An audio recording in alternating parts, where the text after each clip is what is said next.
कहानी की शुरुआत होती है सन 1962 से, जहां हमें पैसिफिक ओशन के बीचों बीच एक बहुत ही बड़ा शिप दिखाया जाता है जिसका नाम एंटोनिया ग्राजा है। इस शिप पर टोटल 600 पैसेंजर्स मौजूद हैं जो न्यूयॉर्क की तरफ जा रहे हैं। इस शिप में पार्टी चल रही होती है जहां एक बहुत ही खूबसूरत सिंगर गाना गा रही होती है और सभी लोग उस सिंगर के गाने को एंजॉय करते हुए मजे से डांस कर रहे होते हैं। शिप पर मौजूद सभी लोग बहुत ज्यादा खुश थे, लेकिन इन्हें पता नहीं था कि कुछ मिनट बाद उनके साथ कुछ ऐसा होने वाला है जिसके बारे में सोचने से भी डर लगता है। तभी हम देखते हैं कि एक आदमी इंजन रूम से एक लीवर ऊपर की तरफ उठाता है। लीवर के ऊपर उठते ही एक तेज नुकीला वायर टाइट होकर सब लोगों के आर पार चला जाता है। देखते ही देखते सब लोगों के बॉडी के 2 टुकड़े होने लगते हैं। यह एक बहुत ही दर्दनाक माहौल था जहां चारों तरफ खून ही खून फैला हुआ था। एक बच्ची जिसका नाम केटी है वो बच जाती है क्योंकि उसकी हाइट कम थी, जिस वजह से वायर उसके सर के ऊपर से होता हुआ गुजर जाता है। इसके बाद हमें 40 साल के बाद का सीन दिखाया जाता है जहां हम कुछ लोगों को देखते हैं जो एक टग बोट की मदद से एक बड़े शिप को खींच कर ले जा रहे होते हैं। तभी अचानक वो पुराना शिप डूबने लगता है। यह देखकर ग्रुप का लीडर अपनी टीम में से एक लड़की जिसका नाम मर्फी है उसे उस पुराने शिप पर भेज देता है ताकि मर्फी उस पुराने शिप को जिस वायर से बांध कर ले जाया जा रहा था उसे आजाद कर दे, वरना अगर यह पुराना शिप डूब गया तो उसके साथ साथ इनकी ये टग बोट भी डूब जाएगी। मर्फी जब उस पुराने शिप पर पहुंचती है तो उसे पता चलता है कि पुराने शिप के निचले हिस्से में दरार पड़ चुकी है जिस वजह से शिप में तेजी से पानी भरता जा रहा है और अगले 5 मिनट में यह शिप पानी में डूब जाएगा। मर्फी ये बात अपनी टीम के लीडर को बताती है। ये सुनकर टीम का लीडर मर्फी को ऑर्डर देता है कि जिस वायर से हम इस शिप को खींच रहे हैं उस वायर को आजाद कर दो और फौरन वहां से निकलकर हमारे पास टग बोट पर पहुंचो क्योंकि हम इस पुराने शिप को छोड़कर जाने वाले हैं। तभी टीम के 2 और साथी भी मर्फी के पास पहुंच जाते हैं और वो भी मर्फी को बाहर निकलकर शिप को छोड़ने के लिए कहते हैं, लेकिन इस शिप को ढूंढने में उन्हें 3 महीने लगे थे जिस वजह से मर्फी इतनी आसानी से इस शिप को छोड़कर नहीं जाने वाली थी। वो शिप को बचाने के लिए नीचे पानी में कूद जाती है जिसे देखकर ऊपर बैठे 2 साथी भी औजार लेकर मर्फी के पीछे कूद जाते हैं। ये तीनों जैसे तैसे करके शिप को डूबने से पहले ही उसकी दरार पर वेल्ड करके शिप को डूबने से बचा लेते हैं और इस शिप को यह लोग मार्केट में बेचकर बहुत सारा पैसा बना लेते हैं और यह पैसा टीम का लीडर सभी लोगों में बराबर बराबर बांट देता है। यहीं जैक नाम का एक आदमी इन लोगों पर काफी देर से नजर रखे हुए था और इन सब की बातें सुन रहा था। उसे पता चल जाता है कि यह लोग समुद्र में जो शिप गायब हो जाते हैं ये लोग उन शिप्स को ढूंढ निकाल कर मार्केट में बेचकर पैसा कमाते हैं। जैक नाम का वो आदमी इनके पास आता है और इस टीम के लीडर को एक शिप के बारे में बताता है जिसमें खजाना छुपा हुआ है। जैक असल में उस शिप की बात कर रहा था जिसे 40 साल पहले एक अनजान आदमी ने लीवर खींचकर सब लोगों को मार दिया था। टीम के लीडर ने भी उस 40 साल पहले गायब हुए एंटोनिया ग्राजा नामी शिप के बारे में सुना था। टीम का लीडर कहता है कि इस शिप को बहुत से लोगों ने ढूंढा पर आज तक वो शिप किसी को भी नहीं मिला। जैक टीम के लीडर से कहता है कि मुझे पता है कि वो शिप समुद्र के किस हिस्से में है। अगर हम इस शिप को लाकर मार्केट में बेचेंगे तो हम रातों रात अमीर हो जाएंगे। पैसों का सुनते ही ग्रुप के सारे लोग इस मिशन के लिए तैयार हो जाते हैं और अगले ही दिन ये लोग अपने टग बोट में उस एंटोनिया ग्राजा नाम की शिप को ढूंढने निकल पड़ते हैं। कई दिनों के सफर के बाद ये लोग समुद्र के एक बहुत ही वीरान जगह पर पहुंच जाते हैं जहां टीम के एक आदमी को किसी शिप के आसपास होने का सिग्नल मिलता है। ये लोग समझ जाते हैं कि वह शिप जो आज से 40 साल पहले खो गया था वह यहीं कहीं पर है। थोड़ा ही आगे बढ़ने पर इनके सामने एक बहुत ही बड़ा शिप आ जाता है। ये वही शिप है जिसे हमने कहानी की शुरुआत में देखा था और ये शिप पिछले 40 सालों से समुद्र में गायब हो गया था। इस शिप को देखकर ये सभी लोग बहुत ज्यादा खुश हो जाते हैं और उन्हें लगता है कि इस शिप को बेचकर ये लोग माला माल हो जाएंगे। अब टीम का लीडर 2 लोगों को टग बोट में ही रहने के लिए कहता है और खुद कुछ साथियों के साथ उस पुराने शिप की जांच के लिए अंदर चला जाता है। अंदर जाते ही इन लोगों को बहुत ही अजीब सी आवाज आने लगती है जिसे सुनकर ये लोग घबरा जाते हैं। इसके बाद टीम का लीडर अपने साथियों को आगे बढ़ने के लिए कहता है। ये लोग उस आवाज को फॉलो करते हुए एक बड़ी सी घड़ी के पास पहुंचते हैं जहां ये लोग देखते हैं कि उस घड़ी का कांटा अभी भी हिल रहा है। कुछ देर बाद अचानक उस घड़ी का कांटा रुक जाता है। यह देखकर उन्हें कुछ अजीब लगता है। अब ये लोग शिप की ओर जांच करने के लिए आगे बढ़ते हैं। अंदर ये जहाज पूरी तरह से बिखर चुका था जहां सारी चीजें टूट चुकी थी और जहाज के लोहे में जंग लग चुका था। ये लोग जब आगे बढ़ रहे होते हैं तब उनका एक साथी नीचे फ्लोर टूटने की वजह से गिरने ही वाला होता है कि तभी मर्फी उसे पकड़ लेती है और जब मर्फी अपने साथी को ऊपर खींचती है तब उससे नीचे एक लड़की दिखाई देती है। ये वही लड़की है जो आज से 40 साल पहले यानी कि सन 1962 में शिप में अकेली बची थी जिसके सिर के ऊपर से वायर गुजरा था। लेकिन हैरान करने वाली बात यह थी कि 40 साल बाद भी उसकी उम्र उतनी ही थी, जिसका मतलब यह है कि यह उस लड़की की आत्मा है। मर्फी उस लड़की को जब दोबारा देखती है तो वह लड़की अचानक कहीं गायब हो जाती है। अब ये लोग जैसे तैसे करके अपनी साथी को ऊपर की ओर खींच देते हैं। यहाँ मर्फी को कुछ समझ नहीं आता कि उसने जो देखा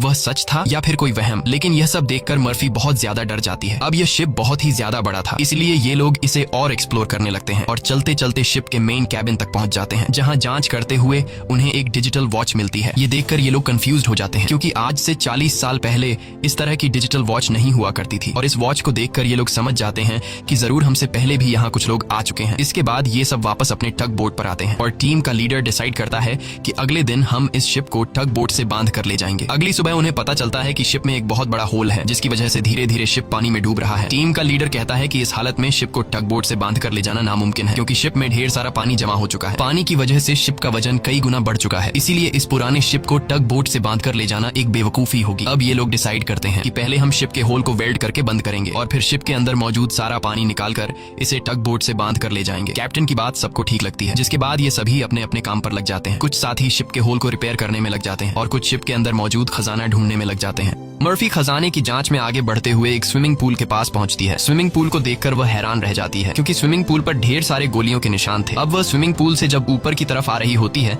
तभी एक बार फिर से वह लड़की मर्फी के सामने आ जाती है, जिसे देखकर डर के मारे मर्फी वापस नीचे पूल में गिर जाती है। उसका सर तेजी से स्विमिंग पूल के फ्लोर से टकराता है और खून निकलना शुरू हो जाता है, पर स्विमिंग पूल उसके खून को अब्सॉर्ब कर लेता है। मर्फी एक बार फिर से जब ऊपर देखती है तो वो लड़की वहाँ नहीं थी और अब वहाँ पर जैक होता है। जैक मर्फी को स्विमिंग पूल से बाहर निकालने में मदद करता है। बाहर निकलते ही मर्फी जैक से कहती है कि मैंने अभी अभी यहाँ पर एक लड़की देखी है, लेकिन पता नहीं वह अचानक कहाँ गायब हो गई। जैक मर्फी से कहता है कि यह तुम्हारा वहम होगा, यहाँ पर कुछ भी ऐसा नहीं है। इसके बाद ये दोनों आगे बढ़ते हैं और इन दोनों के यहाँ से जाने के बाद स्विमिंग पूल पूरी तरह से खून से भर जाता है। दूसरी तरफ टीम के लीडर को उस पुराने शिप के कैप्टन का रूम मिल जाता है। टीम का लीडर जब रूम के अंदर जाता है तो रूम काफी बुरी हालत में था। रिसर्च करने पर टीम के लीडर को वहाँ पर कुछ भी खास नहीं मिला। जब टीम के लीडर की नजर सामने टेबल पर पड़ती है तो वह देखता है कि टेबल पर एक शराब की बोतल और ग्लास में किसी ने पैक बनाकर रखा है। यह सब देखकर ऐसा लग रहा था जैसे अभी अभी कोई शराब पीकर चला गया हो। टीम का लीडर जैसे ही इस ग्लास को उठाकर पीने वाला होता है, तब उसकी नजर सामने लगे शीशे पर पड़ती है और शीशे में टीम के लीडर को इस पुराने शिप का कैप्टन दिखाई देता है। यह देखकर टीम का लीडर बहुत ज्यादा डर जाता है और उसके हाथ से शराब की ग्लास गिरकर टूट जाती है और टीम का लीडर डर के मारे वहां से निकल जाता है। इस शिप पर सभी के साथ अजीबोगरीब इंसिडेंट्स हो रहे थे। टीम का एक साथी जिसका नाम मार्क है, उसे इस शिप पर किसी लेडी सिंगर के गाने की आवाज सुनाई देने लगती है। वह उस आवाज को फॉलो करते हुए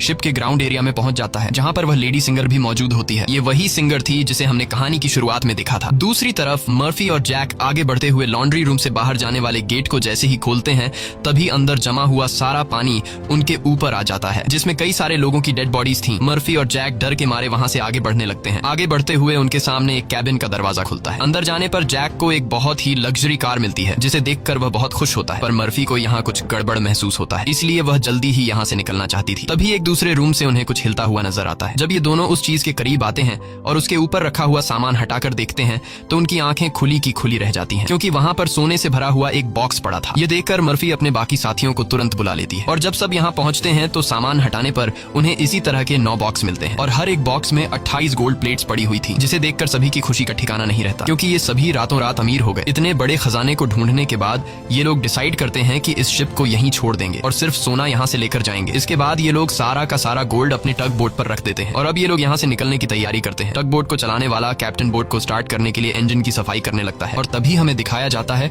कि टग बोट में रखा गया सिलेंडर का वाल्व अपने आप चालू हो गया है, जिससे हवा में गैस फैलना शुरू हो जाता है। वही मर्फी एक बार फिर से उसी लड़की को देखती है जो उसकी तरफ तेजी से भागती हुई आ रही होती है, जैसे वह मर्फी को कोई बात बताना चाहती है, पर तभी उसे कोई पकड़कर नीचे धकेल देता है और जैसे ही टग बोट का कैप्टन इंजन को ऑन करता है, तभी सिलेंडर से निकली गैस की वजह से पूरे बोट में एक बहुत ही बड़ा ब्लास्ट होता है, जिसमें टग बोट का कैप्टन मारा जाता है। अब ये लोग समुद्र के बीचों बीच एक सुनसान शिप पर फंस चुके थे। ये सभी लोग बहुत ज्यादा परेशान होते हैं, क्योंकि उनके पास जो यहाँ से निकलने का टग बोट था वह पूरी तरह से तबाह हो चुका था। इनका एक साथी जिसका नाम मार्क है, वो अपनी गर्लफ्रेंड की फोटो देखकर बहुत ज्यादा परेशान हो जाता है, क्योंकि 2 हफ्ते बाद उनकी शादी होने वाली थी और अब उसे लगता है कि वह कभी भी यहाँ इस शिप से बचकर नहीं जा पाएगा। परेशानी में मार्क वहाँ रखी कई साल पुरानी शराब पीने लगता है। दूसरी तरफ मर्फी भी कंफ्यूज्ड होती है कि उसे बार बार वह लड़की क्यों दिखाई दे रही है, इसीलिए मर्फी उस लड़की के बारे में जानने की कोशिश करती है। वह शिप के डेटा में पैसेंजर्स के नाम चेक करती है, जिससे उसे पता चल जाता है कि जो लड़की उसे दिखाई दे रही है उसका नाम केटी है। रिसर्च करते हुए वह केटी के रूम तक पहुंच जाती है, जहाँ अलमारी का दरवाजा खोलते हुए उसे केटी का ढांचा मिल जाता है, जिसे देखकर मर्फी बहुत ज्यादा डर जाती है। फिर जैसे तैसे करके मर्फी खुद को संभालती है और उस ढांचे के गले में लटके लॉकेट को उतार कर देखती है, जिसमें उस छोटी लड़की के पेरेंट्स की फोटो थी जो उसके पीछे ही खड़ी थी। उसे देखकर मर्फी को एक जोरदार झटका लगता है। केटी कहती है कि वह लॉकेट बंद मत करना, क्योंकि बहुत साल बाद मैं अपने मॉम डैड को देख रही हूँ। मर्फी को अब भी यकीन नहीं हो रहा था कि वो एक मरी हुई लड़की से बात कर रही है, पर जब वह लॉकेट को केटी के हाथ में देने लगती है तो लॉकेट केटी के हाथ से आर पार चला जाता है और अब जाकर मर्फी को यकीन हुआ कि यह लड़की कोई इंसान नहीं बल्कि एक आत्मा है। केटी मर्फी को बताती है कि इस शिप पर और भी कई सारे लोगों की आत्मा कैद है और तब तक यह सोल यहाँ से आजाद नहीं हो सकती जब तक उस आदमी को न मारा जाए जो लोगों की आत्मा को यहाँ पर कैद करता है। मर्फी केटी से पूछती है कि कौन है वो आदमी जिसने तुम्हें और बाकी लोगों की आत्माओं को यहाँ कैद कर रखा है। केटी जैसे ही मर्फी को उस आदमी के बारे में बताने वाली होती है, तभी अचानक छत पर कुछ अजीब से कीड़े निकलने लगते हैं, जिसे देखकर केटी बहुत ज्यादा डर जाती है और वह मर्फी से कहती है कि जल्द से जल्द इस शिप से तुम लोग निकल जाओ वरना तुम लोग मारे जाओगे। इसके बाद केटी गायब हो जाती है। दूसरी तरफ मार्क पूरी बोतल पीने के बाद उसे चक्कर आने लगा। उसके आसपास पड़े सभी टेबल और चेयर्स हिलने लगते हैं। देखते ही देखते सब कुछ रिपेयर होकर नया हो गया और आज से 40 साल पहले जो लोग इस शिप में मारे गए थे वह दोबारा से मार्क के सामने जिंदा खड़े हो गए। मार्क बीच में खड़ा था जिसके चारों तरफ लोग उसके लिए तालियां बजाने लगे। शुरू में तो मार्क को भी कुछ अजीब लगता है, लेकिन फिर वह सोचता है कि यह सब शराब का कमाल है। अगले ही पल वह लेडी सिंगर मार्क के करीब आ गई और वह मार्क के साथ इंटीमेट होने लगी। लेडी सिंगर पूरी तरह से मार्क को अपने वश में करके अपने पीछे लगा देती है। मार्क भी बिना कुछ सोचे समझे उसके पीछे जाने लगा। बेवकूफ मार्क को पता ही नहीं चलता कि यह सिंगर उसे एक ट्रैप में फंसा रही है। वह लेडी सिंगर फ्लोर के किनारे पर खड़ी होकर मार्क को बुलाने लगती है। मार्क इस सिंगर को हासिल करने के चक्कर में फ्लोर से नीचे गिरकर मारा जाता है। वही हमें टीम के लीडर को दिखाया जाता है जो इस पुराने शिप के कैप्टन के रूम में बैठा होता है। तभी वह देखता है कि शराब की बोतल अपने आप ही सरकने लगी। कुछ देर बाद उसके सामने इसी शिप के कैप्टन की आत्मा आ जाती है। यह देखकर टीम का लीडर काफी ज्यादा घबरा जाता है। तब शिप का कैप्टन उसे ग्लास में शराब डालकर पीने के लिए देता है। साथ ही वह उसे फोटो देता है जिसमें एक शिप होता है जिसका नाम लोरली है। कैप्टन बताता है कि आज से कई साल पहले हमारे पास एक आदमी आया था जिसने हमें लोरली शिप के बारे में बताया। उसने कहा कि लोरेलाई शिप में बहुत ही बड़ा खजाना छुपा हुआ है। जब हमने लोरेलाई शिप को रेस्क्यू किया तब हमें सच में वो सारा खजाना मिला। कैप्टन टीम के लीडर को एक दूसरी फोटो दिखाते हुए कहता है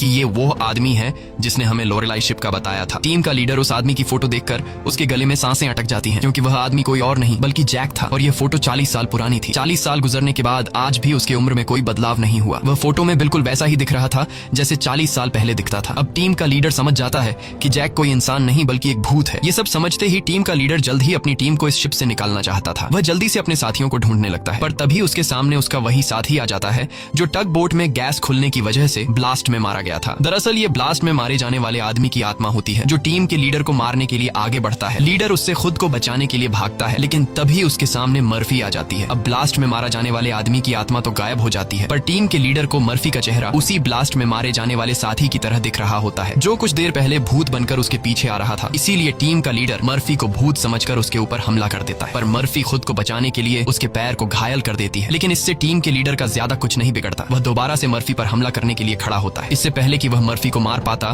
तभी पीछे से जैक आकर लीडर को लोहे के रॉड से सिर पर मारकर बेहोश कर देता है। जैक वही आदमी है जो इन सबको यहाँ लेकर आया था। पूरी टीम में सिर्फ टीम के लीडर को ही पता चल चुका था कि जैक कोई इंसान नहीं बल्कि एक डीमन है और जैक को भी समझ आ गया था कि टीम के लीडर को मेरी सारी सच्चाई मालूम हो गई है। इसलिए वह टीम के लीडर को अपने रास्ते से हटाने के लिए सबको उसके खिलाफ भड़काता है। वो कहता है कि अगर ये दोबारा होश में आ गया तो यह हम में से किसी को नुकसान पहुंचा सकता है। सबको जैक की बात ठीक लगती है इसलिए यह लोग अपने लीडर को एक टैंक में फेंक देते हैं। अब यहाँ से निकलने का कोई और रास्ता न मिलने पर यह लोग प्लान के मुताबिक शिप को रिपेयर करने के काम में लग जाते हैं। जल्द ही शिप में जिस सुरंग से पानी अंदर आ रहा था उस सुरंग को यह लोग वेल्ड कर देते हैं और पंप के जरिए जहाज के अंदर जमा हुआ पानी बाहर निकालने लगते हैं। मर्फी देखती है कि उनका एक साथी जिसका नाम मार्क है वो कहीं भी नहीं दिखाई दे रहा, इसलिए मर्फी उसे ढूंढने निकल पड़ती है। तभी उसके सामने उस लड़की की आत्मा एक बार फिर से आ जाती है जो उसे दिखाती है कि तुम जिस आदमी को ढूंढ रही हो वह मर चुका है। यह मार्क होता है जो लेडी सिंगर को पाने के चक्कर में मारा गया। और अब यह लड़की मर्फी के कंधे पर हाथ रखकर उसे 1962 की उस रात में ले जाती है जहां यह सारा इंसिडेंट हुआ था जब सबके सब शिप में मारे गए थे। उस रात शिप पर मौजूद सभी लोगों को बहुत ही बेरहमी से मारा गया था और यह सब एक ग्रुप कर रहा था जिसका मकसद था इस शिप पर मौजूद सारा गोल्ड चुराना। इन लोगों ने कुछ लोगों को खाने में जहर मिलाकर मार डाला, कुछ लोगों को वायर से काटकर उनके 2 टुकड़े कर दिए और कुछ को गोलियों से छलनी कर दिया गया। इनके कहर से केटी भी नहीं बच पाई। उन्होंने केटी को उसके रूम में ले जाकर फांसी पर लटका दिया। इन सब के पीछे थी वही लेडी सिंगर जिसने गोल्ड लूटने के लिए यह पूरा प्लान बनाया था और अपने लोगों की मदद से उसने शिप पर मौजूद सभी लोगों को मार डाला। अब सारा गोल्ड उनके कब्जे में था। शिप का ऑफिसर भी लेडी सिंगर से मिला हुआ था। लेडी सिंगर के एक इशारे पर वह अपने ही साथियों को मार देता है लेकिन जैसे ही वह मुड़ता है लेडी सिंगर उसे भी गोली मार देती है। लेडी सिंगर को लगता है कि सारा गोल्ड अब उसी का हो चुका है क्योंकि शिप पर मौजूद सभी लोग मारे जा चुके थे। लेकिन यही एंट्री होती है एक ऐसे आदमी की जो इस पूरे गेम का मास्टरमाइंड था और वह लोहे की चेन से लेडी सिंगर को लटकाकर मार देता है। मर्फी केटी की मदद से ये सब देख रही होती है और तभी वह इस गेम के मास्टरमाइंड को भी देख लेती है जिसे देखकर मर्फी शॉक हो जाती है क्योंकि वो आदमी कोई और नहीं बल्कि जैक है जो इन्हें गोल्ड का लालच देकर यहाँ पर लेकर आया क्योंकि शिप में छेद हो चुका था और शिप धीरे धीरे पानी में डूब रही थी। इसलिए शिप को बचाने के लिए कुछ ऐसे लोगों की जरूरत थी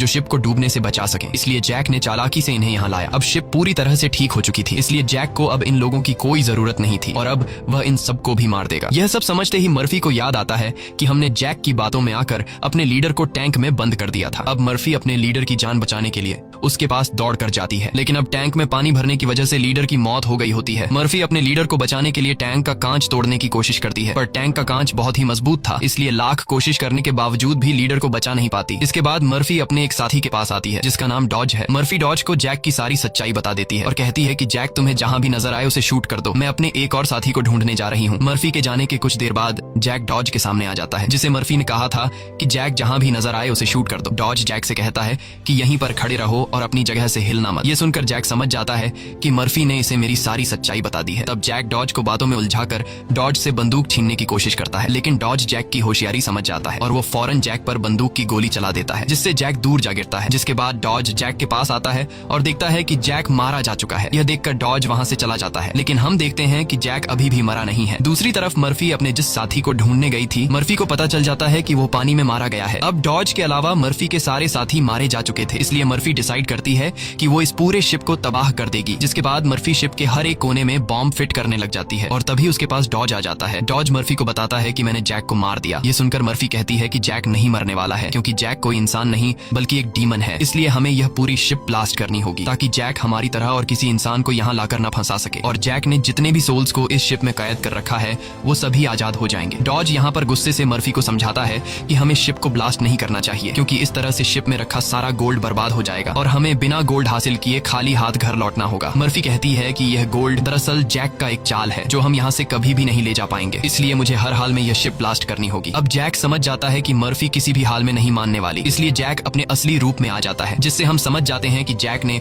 डॉज को भी मार दिया था। जैक उसे बताता है कि तुम्हारा और मेरा काम एक ही है, जिस तरह से तुम समुद्र में फंसी हुई शिप्स को जमा करती हो उसी तरह से मैं सोल्स को जमा करता हूँ। पहले मैं भी इंसान था, लेकिन मैंने बहुत पाप किए जिसके बदले मुझे यह काम दिया गया, और अब मैं सोल कलेक्टर हूँ जिसके लिए मुझे शिप की जरूरत है और मैं नहीं चाहता कि तुम इस शिप को ब्लास्ट करो। जैक मर्फी को एक चांस देता है, वो कहता है कि जाओ मैं तुम्हें नहीं मारूंगा, लेकिन बदले में तुम्हें इस शिप को ब्लास्ट नहीं करना होगा। पर मर्फी उसकी बात नहीं मानती, जिसके बाद जैक एक लोहे के रॉड से उस पर हमला कर देता है, जिससे मर्फी नीचे गिर जाती है। अब जैसे ही जैक मर्फी को मारने के लिए आगे बढ़ता है, तब मर्फी एक तीर चलाकर उस बॉम्ब वाले रिमोट पर निशाना लगाती है और खुद फौरन पानी में कूद जाती है। जिसके बाद शिप में एक बहुत बड़ा ब्लास्ट होता है। ब्लास्ट की वजह से शिप पानी में डूबने लगती है और मर्फी पानी के अंदर शिप के नीचे फंस चुकी होती है। अब उसे बाहर निकलने का कोई रास्ता नहीं दिखता और उसकी सांसें भी फूलने लगती हैं। पर तभी वहां पर केटी की आत्मा आती है जो मर्फी को हाथ से पकड़कर ऊपर का रास्ता दिखाती है। तब मर्फी देखती है कि जैक ने जितने भी सोल्स को कैद कर रखा था वो सभी सोल्स आजाद हो गई हैं। मर्फी बड़ी मुश्किल से ऊपर सरफेस पर आ जाती है और वो देखती है कि शिप में जितने भी सोल्स थे वो सब अपनी असली दुनिया में जाने लगे हैं। दरअसल यहाँ जितने भी सोल्स थे वो सभी जैक के गुलाम थे, सिर्फ केटी की सोल उसकी गुलाम नहीं बन पाई, क्योंकि केटी की सोल पवित्र थी, जिस वजह से जैक उस पर ज्यादा कंट्रोल नहीं कर पा रहा था। इसीलिए केटी की सोल बार बार मर्फी की मदद कर रही थी। यहाँ मर्फी एक बॉक्स के सहारे समुद्र में तैरती रहती है और तभी वो एक शिप तक पहुंच जाती है, जो शिप उसे रेस्क्यू कर लेता है। जब उसे पोर्ट पर लाया जाता है तो वो अपनी एम्बुलेंस से देखती है कि जैक अभी भी जिंदा है और शिप का जितना भी गोल्ड था वो उस गोल्ड को एक दूसरे शिप में ट्रांसफर कर रहा है, ताकि उस गोल्ड के लालच में वो और भी लोगों को मार सके और उनकी आत्माओं को कैद कर सके। इसी के साथ ये कहानी खत्म हो जाती है।